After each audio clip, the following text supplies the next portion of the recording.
नवप्रणवशोभितं नवकसायखण्डाम्बरं त्रिदण्डपरिमण्डितं त्रिविधतत्त्वनिर्वाहकं दयाञ्चितदृगञ्जलं दलितवादिवाग्वैभवं शमादिगुणसागरं शरणमेमि रामानुजम् येनाक्षरसमाम्नायम् अधिगम्य महेश्वरात् कृत्स्नं व्याकरणं प्रोक्तं तस्मै पाणिनये नमः। वाक्यकारं पररुचिं भाष्यकारं पतञ्जलिं पाणिनिं सूत्रकारं च प्रणतोऽस्मि मुनित्रयम्।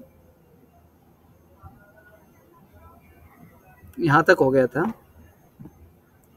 यथा सौराष्ट्रिका नारी तक्र इत्यभिभासते एवं रंगाः प्रयोक्तव्याः खे अना इव खेदया। यहाँ तक स्पष्ट है आपको कि रंग का प्रयोग कैसे करें।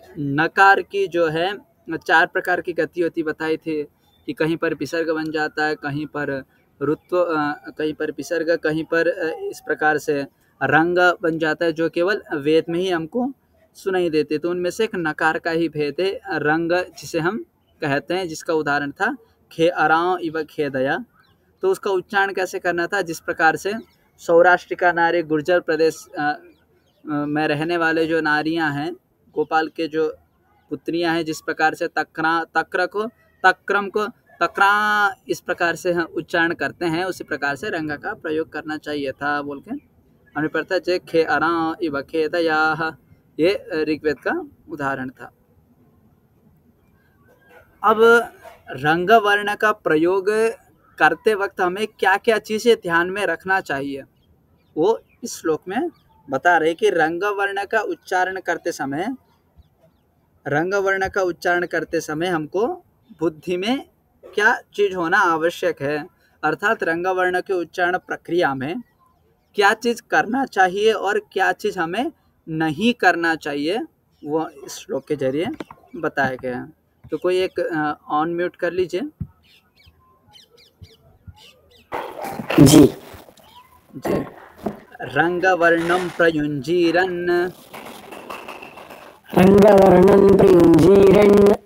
नोग्रसेत् पूर्वमक्षरम् दीर्घस्वरं प्रयुञ्जीयात् पश्चान्नासिक्यमाचरेत्।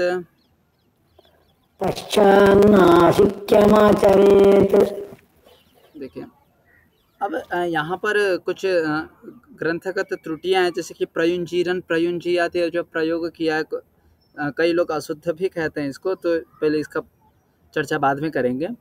तो सर्वप्रथम रंगवर्णम प्रयुंजीरन, अर्थात रंगवर्ण का जब प्रयोग करना चाहिए, नोग्रसेत पूर्वम अक्षरम, उससे पूर्ववर्ती अक्षर को कोई हानि न पहुँचे। ठीक है, न ग्रसेत पूर्वम अक्षरम दीर्घस्वरम प्रयुंजीयात, और रंगस्वर से पूर्व में जो वर्ण है वो क्या होना चाहिए, दीर्घ होना चाहिए, अर्थात उसको दीर्घ न भी हो तो दीर्घ की तरह उच्चारण करना चाहिए। फिर पहले दीर्घ स्वर का उच्चारण करें, उसके बाद नासिक्यमाचरेत, नासिका स्थान वाला जो रंग वर्ण है उसका उच्चारण करना चाहिए। स्पष्ट है आपको यहाँ तक? तो यहाँ क्या लिखा है, रंग वर्णम रंगाख्यम नासिका विशेष रूपम वर्णम। तो अनुस्वार का ही एक विशेष रूप है रंग, अर्थात जब 9 के 4 गतियां हैं तो 4 गतियां में एक अनुस्वार आता है, एक अनुस्वार विशेष जो रंग है हमने बताया था, जो केवल वेद में ही हमको देखने को मिलता है। तो ऐसे रंग वर्ण का प्रयोग प्रयुंजीरन उच्चारण करना चाहिए। पूर्वम प्राकवर्तिनम अक्षरम, अर्थात जहाँ पर रंग वर्ण का प्रयोग किया गया हो, जैसे कि खे अरा इव खेदया में रेफ है, रेफ के बाद आकार की मात्रा है, आकार की मात्रा में रंग की मात्रा है, यह स्थिति है। तो रंग की मात्रा से पूर्व वाला जो वर्ण है वह क्या है, आकार। स्पष्ट है? तो प्राकवर्तिनम, उससे पूर्व में रहने वाला जो वर्ण है, अक्षर है, नैव ग्रसेत न ह्रासयेत, उसको रास हानि न पहुंचाए, अर्थात रंग वर्ण का उच्चारण ऐसा करें कि पूर्व वर्ण का उच्चारण स्पष्ट सुनाई दे हमें। ऐसा नहीं कि पूर्व वर्ण में कुछ आगे पीछे हो गया, अस्पष्टता न हो, इसी को कहते हैं नग्रसेत। अर्थात खे अरा में जब अनुस्वार का जब हम उच्चारण करेंगे, अनुस्वार नहीं, जब रंग का उच्चारण करेंगे तो उससे ठीक पहला वाला वर्ण आ का ही हमें उच्चारण सुनाई देना चाहिए। आगे क्यों सुनाई देना चाहिए, आगे आ रहा है दीर्घम स्वरम प्रयुंजात, इस प्रकार से। तो दीर्घ स्वरम मतलब द्विमात्रा वाले स्वर का प्रयोग करना चाहिए, प्रयुंजियात। पश्चात वर्णोच्चारणानंतरम, पश्चात मतलब जैसे हम दीर्घ स्वर का उच्चारण किए, दीर्घ स्वर के उच्चारण के पश्चात नासिक्यम, तब जाके हम जो रंग वाला, जो नासिका स्थान वाला जो रंग है उसका उच्चारण करना चाहिए। यहाँ तक स्पष्ट है आपको। तो यहाँ पर प्रयुंजियात प्रयोग किया, प्रयुंजियात मतलब प्रयोग अर्थ है। तो वर्ण का प्रयोग मतलब क्या होता है, उच्चारण। वर्ण का प्रयोग कैसे कर सकते हैं, वर्ण को हम लिख नहीं सकते, वर्ण का प्रयोग मतलब उच्चारण ही होता है। मैंने एक दो कक्षा पहले भी बताया होगा ये विषय कि वर्ण को हम जो कॉपी में लिख रहे हैं वो वर्ण नहीं है। कॉपी में जो हम देख पा रहे हैं वह वर्ण नहीं, वो तो मसी है, वो तो केवल इंक है। तो इंक को तो हम वर्ण नहीं मान सकते हैं ना, तो फिर हम इसको देख के पढ़ कैसे पा रहे हैं। तो वह केवल एक संकेत है, वह केवल एक संकेत है। यदि हम कहीं दूर गए पर्वत पे, हमको धूम दिखाई दिया, तो धूम को देखकर जब बन्नी का ज्ञान होता है तो इसका मतलब ये तो हम नहीं कह सकते ना कि धूम ही बन्नी है। तो धूम क्या है, एक संकेतक है बन्नी का, जिस प्रकार से एक संकेत देता है कि हाँ यहाँ पर क्या है, बन्नी है, जिस प्रकार से संकेत देता है उसी प्रकार से यह भी क्या है, संकेत मात्र है। ये जो हमें मसी है कि हम इसको समझ में आए, क्योंकि पहले श्रुति परंपरा थी, जब लिपि बनी ही नहीं जिस समय, उस समय भी वर्णों का उच्चारण होता था। तो वर्ण मतलब हमारे मुख से जो निश्रित होता है, मुख से जो बहिर्भूत होता है वह वर्ण है। ये जो मसी से हमको मसी रूप में जो हमें दिखाई दे रहा है वह केवल वर्णों का संकेतक है। तो अर्थात वर्ण का प्रयोग मतलब क्या, उच्चारण करना, यही हमें समझ में आता है। स्पष्ट है, वर्ण का प्रयोग मतलब वर्ण का उच्चारण, यही हमें स्पष्ट रूप से समझ में आता। अतः प्रयुंजीरन का अर्थ क्या लिखा हमने, उच्चारयेयुः, उच्चारण करें। तो मूल में हमें क्या दिखाई देता है कि एक जगह पर प्रयुंजीरन, प्रयुंजात, तो यहाँ पर प्रयुंजीरन बहुवचन का प्रयोग किया है और नीचे जो है प्रयुंजियात एक वचन का प्रयोग किया है। स्पष्ट है। तो जिस व्यक्ति को पहले तुम बहुवचन से संबंधित बहुवचन के द्वारा कह रहे हो, उसी व्यक्ति को एक वचन के द्वारा कहना कहीं ना कहीं सही नहीं है, ये पाणिनि व्याकरण विरुद्ध है। इससे हमें स्पष्ट प्रतीति हो रही है, क्योंकि एक सूत्र जहाँ जिससे आत्मनेपद होता है, प्रोपाभ्यम युजेर यज्ञ पात्रेषु, उस सूत्र के विरुद्ध में है यह रूप।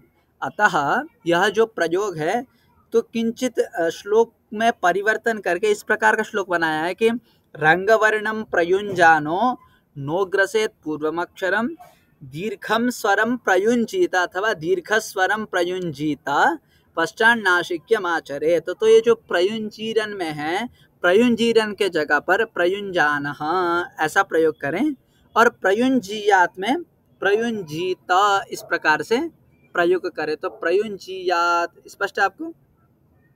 अब ये विषय अब नेट जीआर इत्यादि सिलेबस में जो लगा यही वाला पाठ ही है, प्रयुंजीरन ही सर्वत्र प्रचलित है, किंतु एक पाणिनि व्याकरण के विरुद्ध प्रयोग है। तो वे, और ये जो नियम है, ये मैं जो बता दूं, ये रंग वर्ण का प्रयोग पूरे श्लोक में कहीं पर भी वेदाध्यायी शब्द का प्रयोग नहीं किया है, जबकि मैंने अर्थ में वेदाध्यायी भी लिखा हुआ है, क्योंकि वेदाध्यायी के प्रति ही कहा गया श्लोक है, लौकिक सामान्य जन के प्रति नहीं कहा। तो ये कहाँ से पता चला हमें कि वेदाध्यायी के प्रति ही ऐसा कहा गया है। तो देखिए ना, श्लोक में क्या लिखा है, रंग वर्णान लिखा है। अब रंग वर्ण का प्रयोग कौन करेगा, रंग वर्ण का प्रयोग तो केवल वेदाध्यायी ही कर सकता है, क्योंकि रंग वर्ण जो है केवल वेद में ही उपलब्ध है, अन्यत्र उपलब्ध नहीं है। तो जब वेद में ही उपलब्ध है तो वेदाध्यायी व्यक्ति ही इसका प्रयोग करेगा, ये तो साक्षात पता चल ही रहा है। तो अतः वेदाध्यायी लोग रंग वर्ण का पटुता पूर्वक उच्चारण करें, रंग पूर्ववर्ती स्वर को रस्व न बनावे, अर्थात दीर्घ स्वरम प्रयुंजियात, रंग पूर्ववर्ती स्वर को दीर्घ बोले और उस दीर्घ स्वर के भेद में नासिका मात्र स्थानक वर्णों का उच्चारण करे। तो पहले जो आ का उच्चारण है वो सुस्पष्ट रूप से सुनाई दे, उसके बाद जो नासिका वाला है उसका उच्चारण करना चाहिए। यही क्या है, रंग वर्ण प्रयोग करने का सही विधि है। तो ये स्पष्ट है। अब मैं कहा था शुरू में कि अब आगे जो क्लास चलेंगे बस थोड़ा सा प्रयत्न का विषय में आगे आएगा, नहीं तो उसका तो केवल उपन्यास की तरह ही चलेंगे। तो ये श्लोक स्पष्ट है आपको, ऐसा ना हो कि समझ में ना आ जाओ। तो आगे चलते हैं। हाँ, कोई अनम्यूट कर लीजिए। हृदये चैकमात्रस्तु हृदये चैकमात्रस्तु अर्थमात्रस्तु मूर्धनि अर्धमात्रस्तु मूर्धनि नासिकायां तथार्थञ्च नासिकायां तथार्धं च रङ्गस्यैवं द्विमात्रता। रङ्गस्यैवं द्विमात्रता। देखिए, अच्छा, एक मात्रा हम प्राय क्या समझते कि एक मात्रा मतलब ह्रस्व, द्विमात्रा मतलब दीर्घ, ये तो स्पष्ट है हमें। तो जो रंग स्वर होते हैं वह भी दो मात्रा में होती है। तो जब रंग स्वर में द्विमात्रता है तो कितने अंश में क्या है स्पष्ट है आपको। जब द्विमात्र, जिस प्रकार हमने कहा था ना कि ह और उसमें जब संयुक्त असंयुक्त में कितने अंश में क्या है, जैसे ए में, तो ए में और आई में क्या अंतर है। ए में जो है अर्धमात्रा कंठ की है, डेढ़ मात्रा तालु की है। मतलब जब द्विमात्रता हम दिखाते हैं तो कितने अंश में क्या है। जिस प्रकार से अब जब द्विमात्रा है तो आ में हम कभी ऐसा प्रश्न नहीं किए कि आ में द्विमात्रा है तो किस अंश में क्या है, क्योंकि आ संपूर्ण ही कंठ स्थानीय है। जब ई का जब हम द्विमात्रा मतलब दीर्घ में जब हम देखते हैं तो ई भी क्या है, संपूर्ण द्विमात्रा, मतलब ई भी क्या है, संपूर्ण तालु स्थानीय है। तो इसमें कोई संशय नहीं, हमें यहाँ पर हम नहीं ढूंढना है। किंतु जो रंग वर्ण है उनका क्या था, रंग वर्ण ये सब क्या है, आश्रय स्थान भागिनः करके हम पढ़े थे कि जो अनुनासिक अनुस्वार जितने भी वर्ण है अयोगवाह विज्ञेय आश्रय स्थान भागिनः, इस प्रकार से हमने पढ़े थे कि अनुस्वार अयोगवाह जितने भी हैं अपने आश्रय का जो स्थान है वही लेंगे, और नासिका स्थान भी होगा। तो जब उनका नासिका स्थान भी है और आश्रय स्थान भी है तो इसका मतलब कि किस अंश में कौन सा स्थान है, यह प्रश्न बनता है। तो उसी प्रश्न के उत्तर रूप में प्रकृत श्लोक का अवतरण हुआ। हृदये चैकमात्रस्त्वम् अर्थमात्रस्तु मूर्धनि नासिकायां तथार्थञ्च रङ्गस्यैवं द्विमात्रता। हृदये उरः प्रदेशे तु एकमात्रः मात्रा कालः। ठीक है, जब वर्णोच्चारण प्रक्रिया में उरस जो स्थान है हृदय प्रदेश में एक मात्रा है, स्पष्ट है। तो दो मात्रा थे तो दो मात्रा में एक मात्रा हटा दीजिए, जो एक मात्रा संपूर्ण हृदय में आ गया। अब जो आधा मात्रा है अर्धमात्रस्त मूर्धनि, मूर्धनि नाम शिरसि, तालु से ऊपर वाली जो भाग है मूर्धनि शिरसि अर्थमात्र। तो मूर्धा सिर में क्या है, अर्थमात्रा है। नासिकायम तथार्थंच, अब नासिका जो अनुनासिक का जो मुख्य स्थान है नासिका, जिसको हम उसका विलक्षण रूप से पहचानते हैं, नासिकायाम तथार्थम च, और जो अर्थ स्थान है वह क्या है, नासिका है। अर्थात नासिका में उसका अर्थ उच्चारण नासिका से, अर्थ उच्चारण मूर्धा से, और एक मात्रा के उच्चारण हृदय से, ऐसे करके रंगस्यैवं द्विमात्रता। तो रंग वर्ण की यही द्विमात्रता है। इस पर समझ में आ गया आपको। हमने आ में जब द्विमात्रता रखी तो आ में ऐसा प्रश्न क्यों नहीं किया, और जब हमने रंग में द्विमात्रता रखी तो रंग में ऐसा प्रश्न कहाँ से आया कि किस स्थान से कहाँ पर कौन सा स्थान पड़ रहा है। आप में से कोई एक बता सकते हैं जिनको समझ में आया अभी ये।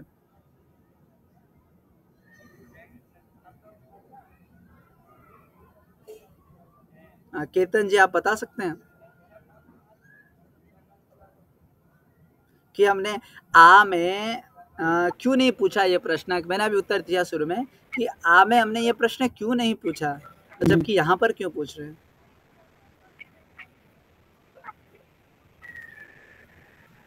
नहीं, मैं थोड़ा कनेक्ट नहीं कर पा रहा हूँ, मैं पीछे 2 क्लास मिस किया हूँ, तो अच्छा, मैं मैं फिर फिर से बता देता हूँ।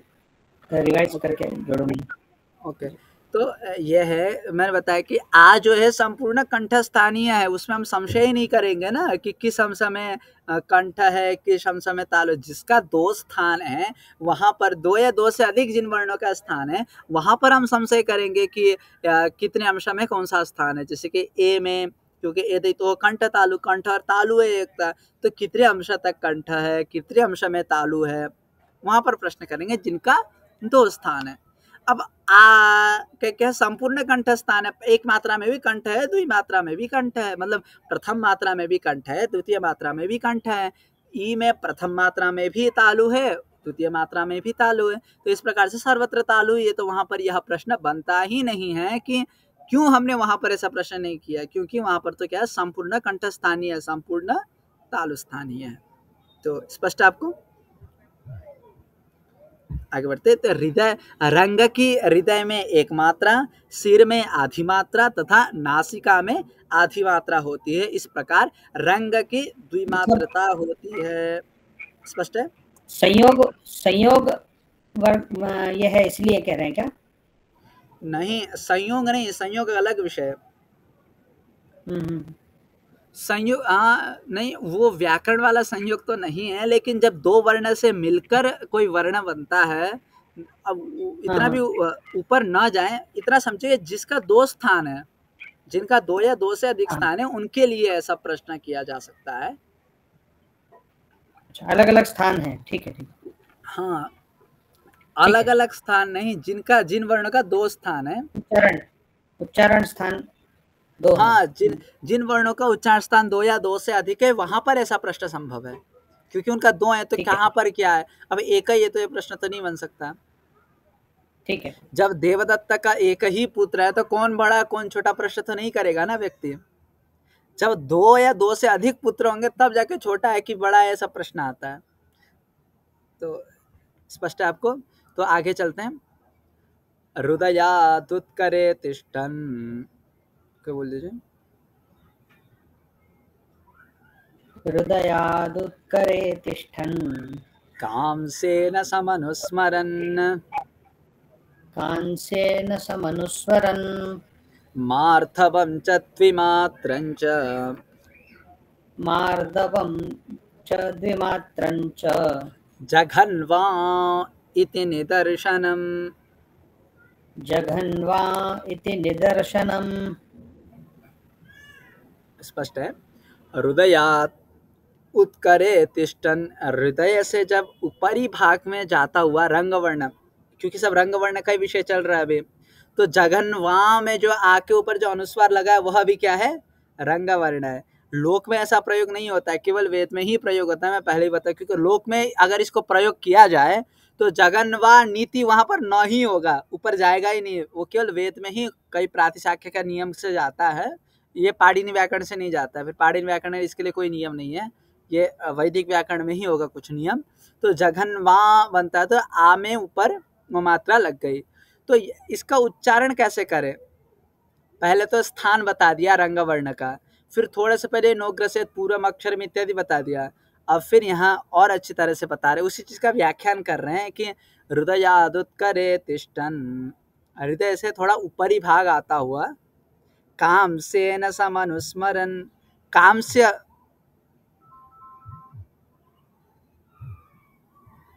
आवाज आ रही है? ध्वनि आ रही है? अभी आ रहा है महोदय, पहले ध्वनि नहीं आया। जी जी, आपको ये स्क्रीन पे दिख रहा है?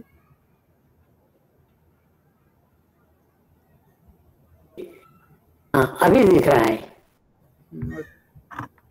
स्पष्ट है। तो हृदयाद उत्करे तिष्ठन्, एक कांस्य वाद्य की तरह, कोई कांस्य वाद्य मतलब कांस्य से बना हुआ जो वाद्य है वो जिस प्रकार से स्वर करता है, अर्थात वो एक बहुत मीठा स्वर व्यक्त करता होगा।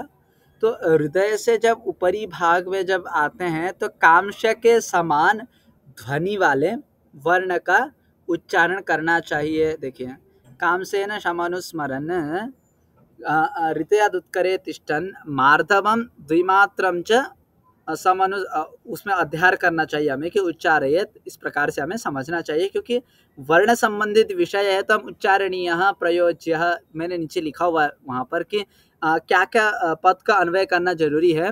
तो प्राप्तः रंगः उच्चारणीयः अत्र, ये 4 वर्णों का इसमें अध्ययन करना है। देखिए आपने कभी ध्यान दिए नहीं दिए, मैंने जहाँ जहाँ पर वो कर रखा है, ब्रैकेट के अंदर रखा गया है जिन शब्दों को, वो सारे शब्द श्लोक में नहीं है, उन शब्द का हमें अध्ययन करना। अध्ययन मतलब अर्थ को देखते हुए समुचित शब्दों का वहाँ पर संकलन करना अध्ययन कहते हैं।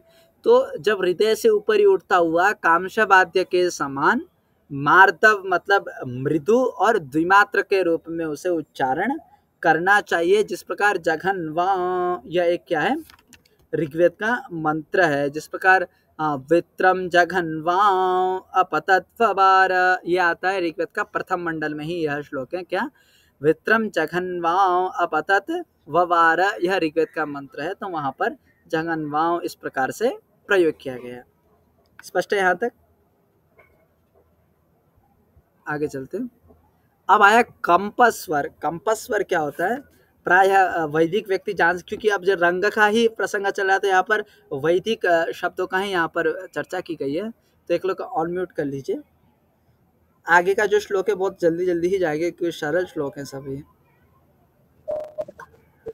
जी। करे मध्ये तु कंपयेत कंपम, मध्ये तु कंपयेत् कंप्यम्, उभौ पार्श्वौ समौ भवेत्, उभौ पार्श्वौ समौ भवेत्, सरंगम कंपयेत कंपम, सरंगम कंपयेत् कंपम्, रथी वेति निदर्शनम, रथी वेति निदर्शनम्। अच्छा, ये जहाँ अभी बहुत बार निदर्शनम निदर्शनम आया है, कोई बता सकते हैं निदर्शनम का क्या मतलब है? निदर्शनम मतलब उदाहरण जब हम दिखाते हैं, यथा शब्द का प्रयोग करते हैं, वैसे ही निदर्शनम। ये थोड़ा और जगह हमें नहीं देखना, ये केवल प्राय शिक्षा शास्त्र में ऐसा बहुत प्रयोग दिखता है हमें। नारदीय शिक्षा में हो या याज्ञवल्क्य शिक्षा में, वहाँ पर भी जब देखते हैं सिग्गुज जैसे निदर्शनम, तो निदर्शनम मतलब जिस प्रकार वहाँ प्रयोग किया गया है ऐसा हमें समझना चाहिए। मतलब उदाहरण के लिए हम निदर्शन शब्द का प्रयोग करते हैं। तो रथी वे इत्यादि कहा, तो एक रथी व एक मंत्र है ऋग्वेद में, जहाँ पर वर्षा वहाँ पर इस प्रकार का प्रयोग आता है। मैंने लिखा भी है, रथी वे इत्यादि ऋग्वेद मंत्र में आया हुआ वर्षा यह प्रयोग है। तो यहाँ पर आया कि रंग वर्ण मतलब क्या होता है, समझा दूं पहले। इससे पहले कंपस स्वर क्या होता है? कंपस स्वर मतलब होता है, कहीं आप वेदों में देखे होंगे, एक वर्ण के बाद 3 लिख कर आता है, जैसे कि क लिखा, फिर क के आगे 3 लिखा होगा। तो जिस वर्ण के आगे 3 लिखा होता है उसे हम कहते हैं कंपस स्वर। और यह कंपस स्वर केवल ऋग्वेद में ही, ऋग्वेद में भी शाकल शाखा सर ऋग्वेद में ही हमें देखने को मिलता है, अन्यत्र नहीं मिलता। अतः ऋग्वेद का वेद होने के कारण भी इन्होंने कंप के ऊपर चर्चा की है। तो कंपस स्वर मतलब होता है, एक उदाहरण आता है योरायो ओ बने महान आता। तो योरायो ओ जो ओ है, हमने ओ का हमने 3 बार उच्चारण किया, क्योंकि त्रिमात्रता हमें निकालनी है। वो कंपस स्वर है, कंप मतलब हिलने वाला। तो कंपस स्वर का नियम क्या है कि मध्ये तु कंपयेत कंपम, क्या मध्ये तु कंपयेत कंपम, उभौ पार्श्वौ समौ भवेत। स्पष्ट है आपको कि पहले मध्य में कंप को उच्चारण करें और उसका आगे का और पीछे वाला जो है वो एक ही होना चाहिए। जैसे कि योरायो ओ क्या करना है, योरायो। स्पष्ट है? हम अब योरायो में जब 3 बार उच्चारण करेंगे तो पहला और अंतिम जो है या तो उदात्त रखना पड़ेगा या तो हमें स्वरित रखना पड़ेगा। यदि हम स्वरित रखते हैं तो बाद में भी स्वरित रखना पड़ेगा, यदि हम पहले उदात्त रखते हैं तो बाद में भी उदात्त रखना पड़ेगा। आप इस तरीके से आप 3 डंडी खींच लीजिए, तो याद करिए पहला, दूसरा और तीसरा योरा यो ओ जब हम 3 बार उच्चारण करेंगे तो पहला और जो तीसरा है उसका उच्चारण एक ही होना चाहिए और बीच वाला जो स्वर है उसमें अनुदात्त का प्रयोग करना चाहिए। तो वही बता रहे मध्य तु कंपयेत कंपम, जो मध्य कंप स्वर है उसको कंपित करना चाहिए, मतलब ऊपर नीचे करके उच्चारण करे, जैसे कि पार्श्व समो भवेत, और उसका आगे और पीछे वाला जो स्वर है वो क्या है, सम रूप में होना चाहिए। ये तो कंप स्वर का उच्चारण जो प्रथम लाइन है, ये जो मध्य तो कंपयेत कंपम उभो पार्श्व समो भवेत, यहाँ तक जो लाइन है यह लाइन क्या है, कंप स्वर के बारे में बता रहा है कि कंप स्वर का उच्चारण कैसे करना है। अब ये जो नीचे वाला जो लाइन है सरंगम कंपयेत कंपम रथी वेति निदर्शनम, अब यह जो पंक्ति है ये वाली, यह क्या बता रही है, यह बता रही है कि यदि कंप स्वर में रंग स्वर आ जाए तो उसका भी उच्चारण साथ में करना चाहिए। मैंने अभी जो उदाहरण दिखाया आपको योरा यो ओ, इसमें कोई रंग स्वर नहीं है किंतु ये केवल विशुद्ध कंप स्वर है। तो अब रंग स्वर वाला क्या उदाहरण है, जैसे वर्षा आ आह, यह है। तो हम तीनों में हमें क्या करना है, वहाँ रंग स्वर को भी साथ में लेके हुए चल रहा है। अगर रंग को हटा दें तो क्या उच्चारण होगा, वर्षा आ इतना होगा, लेकिन हम रंग को साथ में लेकर उच्चारण करेंगे तो वर्षा आ आह, इस प्रकार से उच्चारण होगा। तो रथी वेति निदर्शन मतलब है रथी व, उस मंत्र में आने वाला यह अंश है वर्षा, तो इन्होंने रथी वेति निदर्शनम करके एक उदाहरण के रूप में रख दिया। तो यहाँ तक स्पष्ट है आपको, यहाँ तक पाणिनि जी का पाणिनीय शिक्षा का पूर्वार्थ समाप्त हुआ। ये वर्षा का एक बार फिर से उच्चारण करके बताइए। वर्षा आ आह, यह ऐसा 2-4 बार हो गया ना, वर्षा वर्षा में एक आ अपना स्वयं है, उसके बाद फिर कंपस स्वर का चिन्ह आएगा, उसका देखिए ना एक और अ है आगे भी, वो जो अ लिखा है ना वो मंत्र में अ नहीं है, वो भी कंपस स्वर से आया हुआ ये अ है उधर का भी। तो एक अपना वर्षा तो है, उसका जो जो 3 लिखा है ना उस 3 का ही उच्चारण करना हमें 3 बार, वो आ तो है अलग से वर्षा स्पष्ट है। अब इसका उच्चारण सीखने के लिए तो महीनों लग ही जाएंगे, क्योंकि अब इसका उच्चारण केवल ऋग्वेदी ब्राह्मण कर सकता है, मतलब जिन्होंने ऋग्वेद पढ़ा हो केवल वही कर सकता है इसका उच्चारण। अब चलते आगे, यहाँ तक स्पष्ट है। अब आगे सिर्फ उपन्यास की तरह थोड़ा स्थान प्रयत्न में कब 1-2 श्लोक आगे स्थान प्रयत्न है, उसके बाद फिर कहानी ही चलेगी आगे सिर्फ। तो कोई अनम्यूट कर लीजिए एग्जाम। एवं रंगाः प्रयोक्तव्या,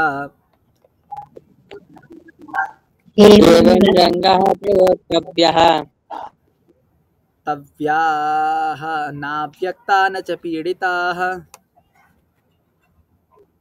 नाव्यक्ता न च पीडिताः, पीडिताः सम्यक् वर्णप्रयोगेण, सम्यक् वर्णप्रयोगेण, ब्रह्मलोके महीयते, ब्रह्मलोके महीयते। देखिए ये केवल संस्कृत में ही ऐसा आपको मिलेगा कि उच्चारण भी कैसे करना है उसके लिए भी व्याकरण बना के रख दिया गया है। सही, संस्कृत का टोन कैसे होना चाहिए वो सब यही पाणिनि शिक्षा में बताया कि संस्कृत का उच्चारण कैसे करना है। अभी तक तो जो था वैदिक उच्चारण है, आगे लौकिक उच्चारण भी बताएंगे आगे। तो एवं रंगाः प्रयोक्तव्याः, यह भी हमको एक पाठ है। एक और पाठ देखने को मिलता है, एवं वर्णाः प्रयोक्तव्याः, क्या पाठ है, एवं वर्णाः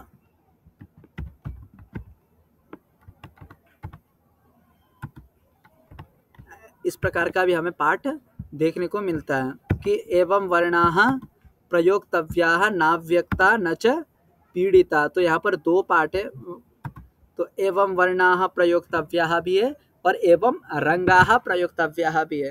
तो जहाँ तक यदि हम वर्णाः कहेंगे तो वही सरल रहेगा, क्योंकि वर्ण का ये जो नियम है सभी में लागू होता है।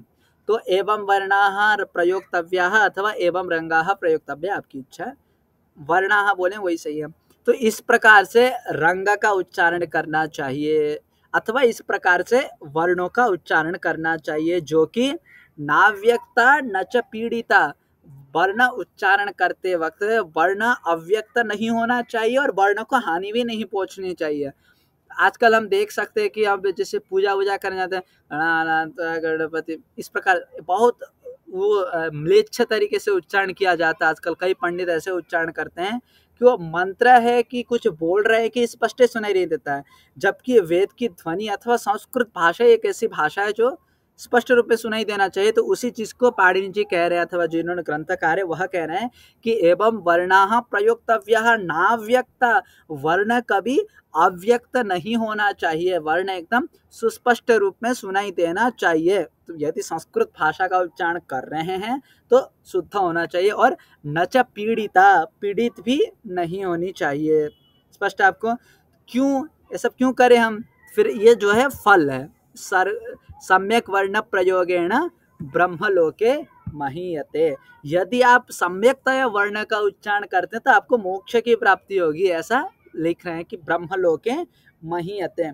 तो कहीं ना कहीं ब्रह्मलोके महीयते ऐसा भी अर्थ करे, अथवा ब्रह्मलोक मतलब ब्राह्मणों की समाज में पुरस्कृत होता है। तो यहाँ पर जहाँ तक हम ब्रह्मलोक की महीयते का मोक्ष प्राप्ति ही अर्थ लेना सरल कह सकते हैं कि महाभाष्य में एक पंक्ति आती है कि एक शब्द सम्यक ज्ञातः सुप्रयुक्तः ब्रह्मलोके महीयते, इस प्रकार की कुछ पंक्ति आती है महाभाष्य में कि यदि आप अपने जीवन काल में एक शब्द को अच्छी तरह से जानकर प्रयोग करते हैं, संस्कृत शब्द का एक शब्द को भी अच्छी तरह से जानकर प्रयोग करते हैं तो ब्रह्म की प्राप्ति होती है, ऐसा महाभाष्य में पंक्ति आती है।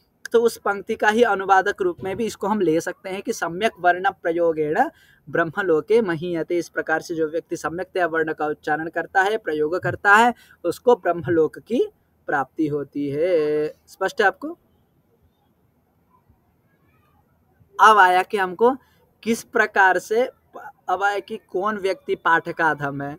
पाठकाधम नहीं, ये सिखा रहे हैं कि हमें पढ़ना कैसे है शास्त्रों को, अथवा पढ़ते वक्त क्या क्या गलतियां नहीं करनी है जो कि हमारे ही हानिकारक होते हैं। तो स्पष्ट आपको गत श्लोक पे कोई संशय है? चलिए आगे चलते हैं। ऑन म्यूट कर लीजिए एक जन। गीति शीघ्री शिरः कंपी,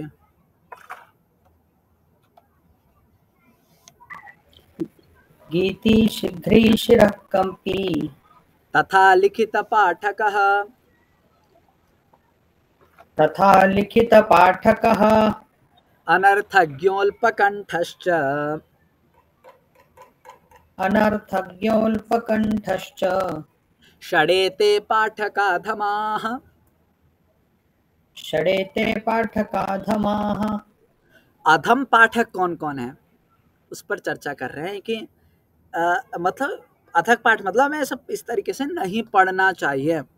कैसे? तो सर्वप्रथम आता है गीति, जो गा गा कर पढ़ता है। जैसे कि हम पढ़ रहे हैं, गा गा कर पढ़ने का मतलब जैसे कि मतलब एक शास्त्रों को भी एक गाना के स्वरूप देकर यदि कोई पढ़ता है तो वो भी क्या है? पाठकाधम है। अर्थात शास्त्रों को शास्त्र की तरह ही पढ़ना चाहिए, मतलब जिसका उच्चारण जैसा है वैसा ही करना चाहिए। ऐसा नहीं कि मुझे गाना गाकर याद होता तो मैं गाना गाकर पढ़ूंगा, नहीं, वो क्या है? शास्त्र की निंदा है। तो यही लिखा है शीघ्र, और बहुत जल्दी जल्दी पढ़ता है। जैसे वृत्तिरादेश वृत्तिरादेश वृत्तिराज अधिक गुण अधिक गुण अधिक गुण अधिक गुण इको गुण वृत्ति, इस प्रकार से बहुत स्पीड में भी पढ़ते हैं। कोई जैसे कि परीक्षा आ रही है तो परीक्षा से तुरंत तुरंत तुरंत उसको पढ़ते हैं, तो वह भी क्या है? गलती है, वैसा नहीं पढ़ना चाहिए। फिर तीसरा है सिरह कंपी, ये बहुत लोगों में समस्या हमें देखने को मिलता है। ऐसे पढ़ते सब हिल हिल कर पढ़ते ऐसे ऐसे, यह भी क्या है? नहीं पढ़ना। जैसे कि मुसलमान पढ़ते हैं जिस प्रकार से, ऐसे हिल हिल कर नहीं पढ़ना है। वो अगर पढ़ते हैं तो पाठकाधम है। यहाँ तक तो सामान्य है। अब जो चौथा आया लिखित पाठक, लिखा हुआ पढ़ने वाला व्यक्ति। अब ये लिखित पाठक का मतलब क्या है कि कई सारी चीजें एक है कि पुस्तक प्रत्ययाधीतम नाधीतम गुरुसन्निधौ न भ्राजते सभा मध्य जार गर्भ इव स्त्रियः करके प्रश्न, ये बहुत प्रसिद्ध श्लोक है नीति का, ये कई शिक्षा ग्रंथ का ही श्लोक है कि हमने कभी गुरु नहीं बनाया, हम अपने बुद्धि बल पे ग्रंथ देखकर ही संपूर्ण ग्रंथ का ज्ञान कर लिए। पुस्तक प्रत्ययाधीतम, प्रत्यय मतलब ज्ञान, पुस्तक के ज्ञान से तो हमने सारा चीज पढ़ लिया, लेकिन नाधीतम गुरु सन्निधो, किसी एक को गुरु न बनाकर अपने केवल बलबूते पर यदि हमने पढ़े हैं तो वो सब क्या है, लिखित पाठक, लिखा हुआ पढ़ रहे वो व्यक्ति।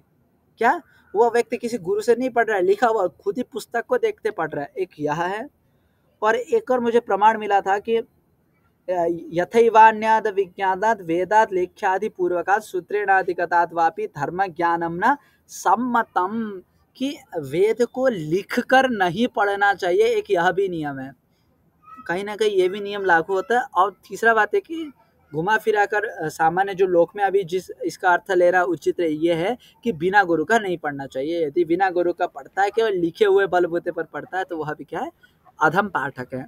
और अनर्थज्ञ, अर्थ तो नहीं जानता, ये अनर्थज्ञ कहाँ पर प्रयोग के लिए कहा गया है कि अब अनर्थज्ञ तो सभी होते हैं। हम प्रथमतः वेद पढ़ रहे तो वेद का सभी अर्थ तो हमें समझ में नहीं आता है, किंतु हल्का फुल्का अर्थ समझ में आ जाना चाहिए। हम कुछ भी चीज पढ़ते हैं, जैसे कहा कि अनर्थज्ञ का उदाहरण है दशरा मसरा है, बहुत अच्छा उदाहरण है। दशरा मसरा है, तो जिस व्यक्ति को इसका मतलब नहीं पता वो क्या पढ़ेगा, दशरा मसरा पढ़ेगा। दशा मतलब 10, राम मतलब भगवान श्री राम, शरा मतलब बाण। मैं लिख दूं, ये दश राम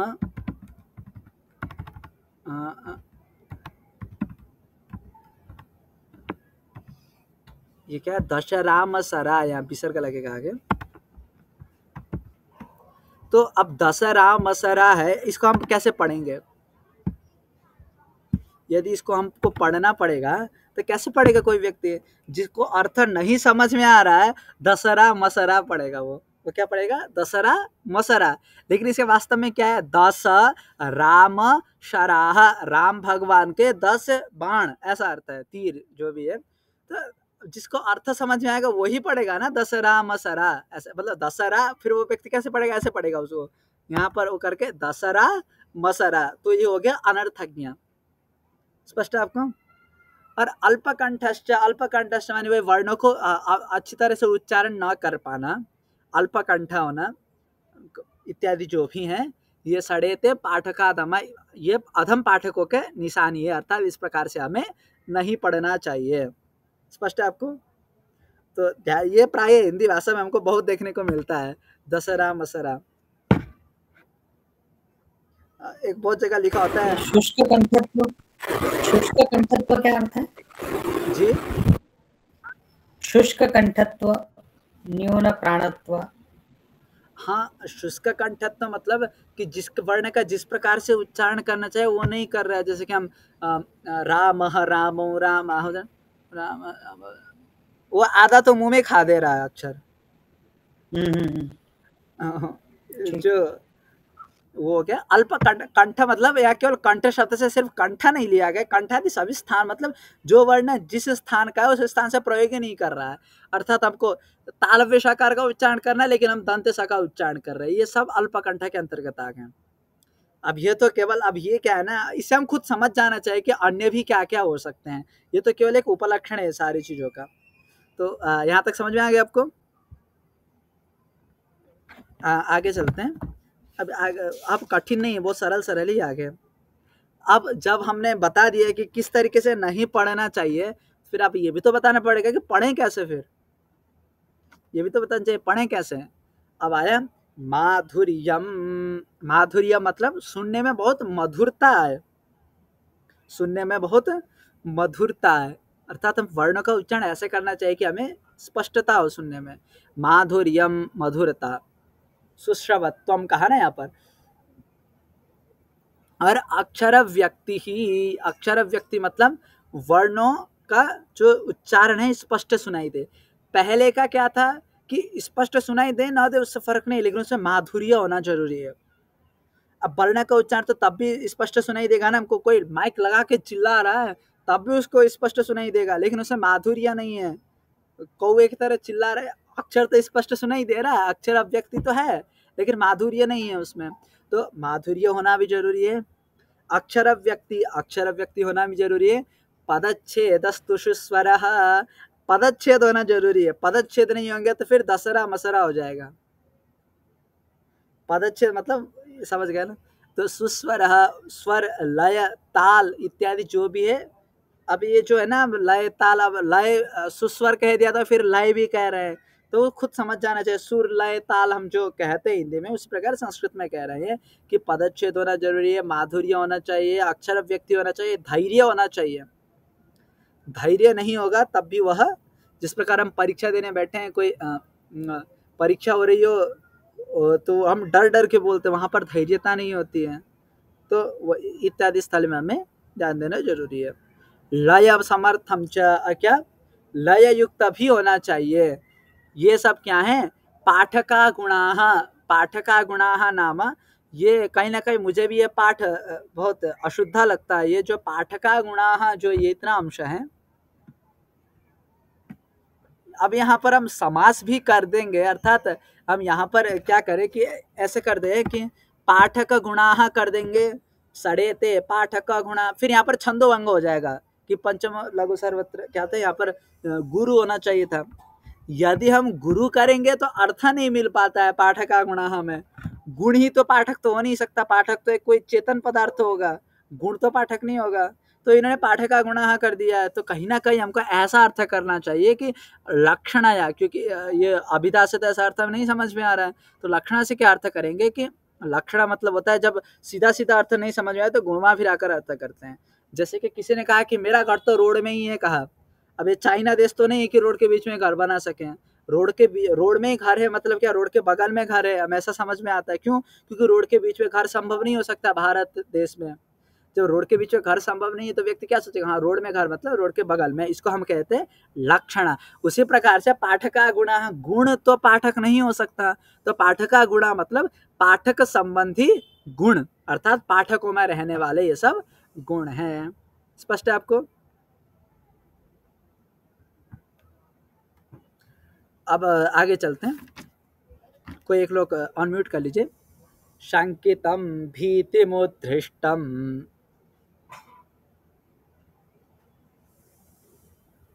शंकितं भीतिमुद्धृष्टम्, अव्यक्तम अनुनासिकम, अव्यक्तम् अनुनासिकम्, काकस्वरम शिरसिगम, काकस्वरं शिरसि गतम्। हाँ काकस्वरम शिरसि गतम, काकस्वरम शिरसि गतम, ये ना पाठ थोड़ा सही नहीं है, मैंने शिरसिगम ही करे तो उचित रहेगा। ठीक है, काकस्वरम शिरसि गतम, काकस गम रहेगा क्या? हाँ गम ही कर दीजिए। गतम भी क्या है ना, छंदोभंग हो जाता है, लेकिन मैंने श्लोक इसलिए भी यहाँ रखा था कि पाणिनि शिक्षा बहुत जगह पर छंदोभंग है, तो यहाँ पर छंदोभंग ही करते हैं, क्या जाए बोल के ऐसे छोड़ दिया है। लेकिन जो मैंने अभी पुस्तक पे देखा कि पुस्तक में शिरसिगम लिखा हुआ है। काकस्वरम शिरसिगम, काकस्वरं शिरसिगम, तथा स्थान विवर्जितम, तथा स्थान विवर्जितम्, उपांशुदष्टम त्वरितम, उपांशुदष्टं त्वरितम्, निरस्तम, उपांशुदष्टम त्वरितम निरस्तम, विलंबितम गद्गितम, कौन सा छंद है? उपांशुदष्टम त्वरितम निरस्तम, विलंबितम गद्गदितम प्रगीतम। अच्छा, उपांशुदष्टम त्वरितम निरस्तम, यहाँ तक यति है। उपांशुदष्टं त्वरितं निरस्तम्, विलंबितम गद्गदितम प्रगीतम, विलंबितं गद्गदितं प्रगीतम्, निष्पीडितम ग्रस्तपदाक्षरं च, निष्पीडितं ग्रस्तपदाक्षरं च, वदेन्न दीनं न तु सानुनास्यम्, वदेन्न दीनं न तु सानुनास्यम्। यहाँ पर वही अशुद्धियां दिखाएं जो हमने बहुत जगह पर लोक में आजकल प्रयोग किया जाता है इन्हीं शंकाओं, इन्हीं अशुद्धियों का। तो सर्वप्रथम आए शंकितम, शंका युक्तम, संशय पूर्वक कभी ना बोले, उच्चारण करते वक्त संशय नहीं होना चाहिए। एक दूसरा आया भीतिम, भीतम, भीतिम, भीति मतलब भीति क्या बोलते हैं, भय, भयपूर्वक, जब हम भय में हो तब भी कुछ ना बोलें। पहले तो जब हम संशय में हैं तब भी नहीं बोल सकते हैं, शंका युक्तम नहीं बोल सकते हैं। एक आया भीतम, जब हम भय में हो तब भी नहीं, क्योंकि इन सबसे गलत उच्चारण हो सकता है। उद्घुष्टम, अत्युच्चैः प्रयुक्तम, अति उच्च स्वर से भी न बोले। अब उच्च स्वर से न बोले मतलब जिस वर्णों में जहां तक उच्च स्वर की सीमा है उससे ऊपर न बोलें। अव्यक्तम, वही पहले भी बता चुके फिर भी बता रहे हैं कि अव्यक्त वर्ण का उच्चारण न करे, कि वर्ण का जो उच्चारण करे, कई सारे में क्या होता है कि मेरा ना, तो आधा वाक्य तो मुंह पे ही चला जाता है, तो उच्चारण नहीं कर पाते। जैसे कोई बच्चा को हम पीटते हैं, फिर पूछते हैं कि बताओ क्या है, फिर वो नहीं, वो थोड़ा तो बोलता है लेकिन आधा वाक्य पूरा मुंह के अंदर ही ले लेता है, तो हो गया अव्यक्त, हो गया वो जिसको हम अस्पष्ट बोलते हैं। अब कुछ लोग ऐसे होते हैं अनुनासिकम, मतलब कुछ वर्ण तो अनुनासिक रूप से उच्चारण करना होता है, वो तो हम उच्चारण करते हैं, लेकिन जैसे कि कुछ व्यक्ति का आदत होता है ना जो हमेशा नाक से ही बोलते हैं, कुछ व्यक्ति ऐसे भी होते हैं जो हमेशा नाक से ही बोलते हैं, तो वो कहा कि मैंने यही लिखा कि निरनुनासिकतया उच्चारणीयम अपि अनुनासिक रूपेण उच्चारणम। तो अनुनासिक का उच्चारण मतलब जिन वर्णों का अनुनासिक रूप से उच्चारण करना है वो तो ठीक है, लेकिन जिन वर्णों का अनुनासिक रूप में उच्चारण नहीं करना है उन वर्णों का भी अनुनासिक रूप में उच्चारण करना, ये तो सरासर गलत है। तो ये कह रहे अनुनासिकम, अनुनासिक रूप में उच्चारण करना। काकस्वरम, कौवे की तरह बोलना, मतलब स्पष्ट है, इसमें कोई व्याख्या करने की आवश्यकता नहीं है। शीरसिंगम, अतितारम, अतितारम मतलब बताया था ना कि जो तीन प्रकार के अपने बताए थे, प्रातः सवन योगम दम छंदो का, एक तो संगीत में भी तीन पीज होते हैं, मंद्र, मध्यम और तार, मंद्र स्वर, मध्यम स्वर और तार स्वर। अति तार, अतिक्रांत तारम अपि, तार से भी ऊपर स्वर, बहुत तेज उच्च स्वर में भी नहीं बोलना चाहिए। अथवा अतितारम का अन्वय शिरसी गतम काकस्वरम, दोनों एक साथ मिलाकर भी अर्थ करते हैं, बहुत उच्चा स्वर कौवे के स्वर में भी ना बोलें। तथा स्थान विवर्जितम, अपने स्थान को छोड़कर, जो हम आजकल कोई ध्यान ही नहीं देता इन सब चीज़ों का, कि जैसे कि हम बोलते हैं बकुला है कि वकुला है, ध्यान नहीं देते, ब है कि वो है, शा शा सा क्या है, इन सब चीज़ों में आजकल ध्यान नहीं दिया जाता, अर्थात स्थान से विवर्जित किया जाता है वर्णों को, तो वो भी ना करें, कह रहे हैं। स्पष्ट है पहला श्लोक, एक केवल उपन्यास की तरह है, इसमें केवल सुनते ही जाना है, ऐसा रटना वरना कुछ है नहीं। उपांशु, उपांशु मतलब कहते हैं, हाँ उपांशु मतलब हल्का सा उच्चारण करना। उपांशु हम मंत्र जपते हैं ना, जिस प्रकार से हम जैसे हरे राम हरे कृष्ण हम जब मंत्र जपते हैं तो जिस प्रकार से जपते हैं उसको बोलते हैं उपांशु, तो उपांशु की तरह भी ना बोले। और दंष्टम, दंष्टम मतलब दंत पंक्ति विश्लेष रहितम, तो मतलब जहाँ पर दांतों को मिलाकर उच्चारण करना है, वो दंत पंक्ति का विश्लेष नहीं कर, मतलब ऐसा मुंह बंद करके उच्चारण करते हैं ना, कुछ ना कुछ बोलते रहते हैं मुंह बंद करके, ऐसा नहीं करना है। दंत पंक्ति का भी क्या होना चाहिए, विश्लेष होना जरूरी है। स्पष्ट है। तो दंष्टम मतलब दंत पंक्ति विश्लेष रहितम। त्वरितम बहुत जल्दी, त्वरितम मतलब बहुत जल्दी जल्दी बोलना, वह भी नहीं बोले। निरस्तम, निरस्तम मतलब आजकल प्राय बहुत लोगों की कमजोरी होती है कि अम्बुकृतम, अम्बु मतलब पानी, हम जब उच्चारण करते तो हमारे मुंह से थूक निकलता है बहुत, वो ना निकले। निरस्तम। विलंबितम, पहले कहा त्वरितम, अब कह रहे हैं विलंबितम, अधिक तेज भी, बहुत जल्दी, स्पष्ट स्पीड में भी नहीं बोला और स्पीड में नहीं बोला, तो अत्यधिक धीरे नहीं, अत्यधिक धीरे भी नहीं बोलना। और गदगदितम प्रगीतम, गदगद स्वर में भी हमें नहीं बोलना। और है निष्पीड़ितम, और क्या, पीड़ा रहित उच्चारण करना चाहिए हमें। निष्पीड़ितम। ग्रस्त पदाक्षरम, और जो ग्रसित अक्षर हैं उनका भी न वदेत, ऐसे का उच्चारण न करे। न दीनम, दयनीय स्थिति में भी वर्णों का उच्चारण न करे, न तो शानुनास्यम, और अनुनासिक के साथ भी वर्णों का उच्चारण न करे। बहुत लोग का आदत ही होता है कि अनुनासिक के साथ ही उच्चारण करने का, का खा गा गा गा, का खा का उच्चारण नहीं करेंगे, का खा गा गा गा इस प्रकार से उच्चारण करेंगे। तो अलग अलग अलग प्रांत के जन अलग तरीके से उच्चारण करते हैं, लेकिन संस्कृत भाषा का उच्चारण कैसे करना है वो सिखा रहे हैं पाणिनि शिक्षा। यहाँ तक स्पष्ट है आपको?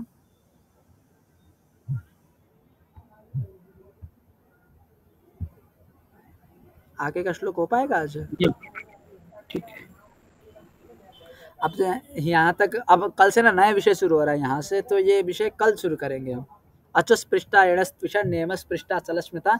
अब यहाँ से आभ्यंतर प्रयत्न और बाह्य प्रयत्न हम अच्छा, अगर आपको दिमाग में है तो हमने विभाग पंचधा स्मृता करके हमने कहा था, स्वरतः कालतः स्थानात, हमने कहा था नहीं कहा था? हेलो, आवाज सुनाई दे रही है मेरी? आप सुन पा रहे हैं? हाँ सही सुन रहे है, हैं। सुन रहे हैं। जी, तो हमने सर्वप्रथम क्या कहा मेरा था? वीडियो बंद हो गया है किसी कारण से। अच्छा, तो हमने जब शिक्षा शास्त्र का प्रारंभ किया था तो हमने वर्ण का भेद किए थे, और वर्ण के भेद में क्या क्या आया था? स्वरतः आया था। तो हम स्वर के भेद हमने पहले ही बता दिए, स्वरतः, कालतः। फिर मात्रा के बारे में हमने चिंतन किया कि किसमें कितने मात्राएं होती है, स्वरतः, कालतः, स्थानात। फिर हमने स्थान का चिंतन किया। तो अभी तक जो ग्रंथ भाग था स्थान संबंधित था। अभी तक जो ग्रंथ भाग था स्थान, अर्थात हमने वर्ण के 3 प्रकार हमने पढ़ लिए हैं। यदि आप विस्मरण हो रहे हैं तो आप श्लोक को याद करिए। श्लोक याद करेंगे तो बहुत चीज़ है, क्योंकि संस्कृत में ऐसा होता है ना कि हम एक ही बार में नहीं आता, जब उसको बार बार हम रिपीट करेंगे तभी जाके आएगा। ऐसा है नहीं कि एक बार पढ़ लिए तो पूरा आ जाए, ऐसा नहीं होता, बार बार रिपीट करेंगे तो आएगा। तो स्वरतः, कालतः, स्थानात, अभी तक जो स्थान में ही उच्चारण प्रक्रिया आएगी, तो स्थान में जाके समाप्त हो गया आज। अब कल से जो है ना, अचोस्पृष्टा एण त्विषा नेमस्पृष्टा चलस्मिता, यहाँ से जो है प्रयत्नानुप्रदानतः, प्रयत्न मतलब अभ्यंतर प्रयत्न, अनुप्रदान मतलब बाह्य प्रयत्न, 2 भेद कल से प्रारंभ करेंगे। फिर उसके बाद फिर ये तो बहुत छोटा सा ही आभ्यंतर प्रयत्न बाह्य प्रयत्न 2-3 श्लोकों में बता दिए। फिर उसके बाद फिर छंतः पादौ तु वेदस्य इत्यादि प्रकार से आगे पढ़ेंगे कि फिर वेद के कितने वो हैं, शाखाएं क्या क्या हैं।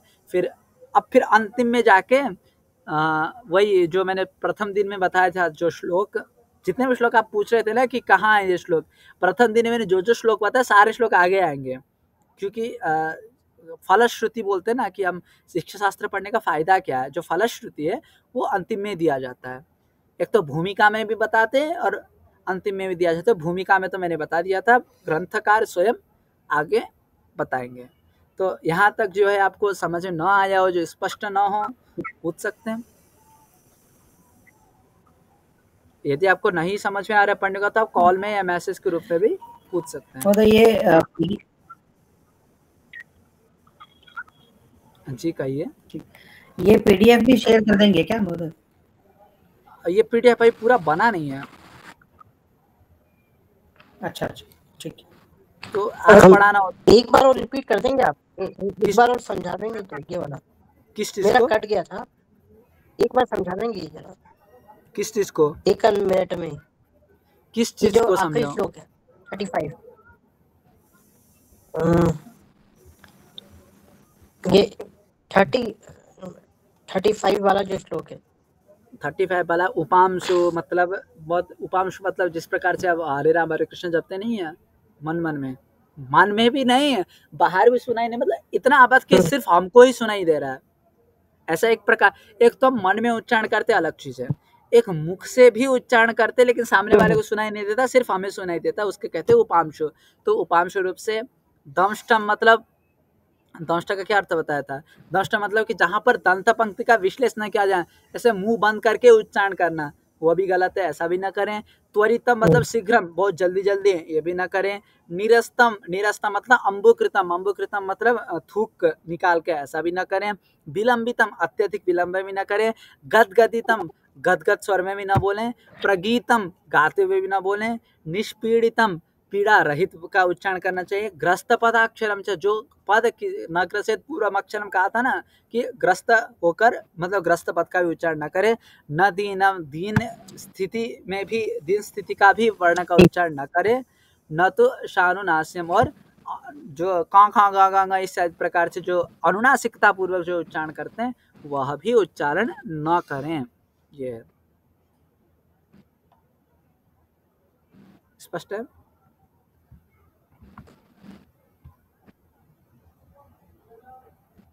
तो कक्षा का समापन करें यहीं पे।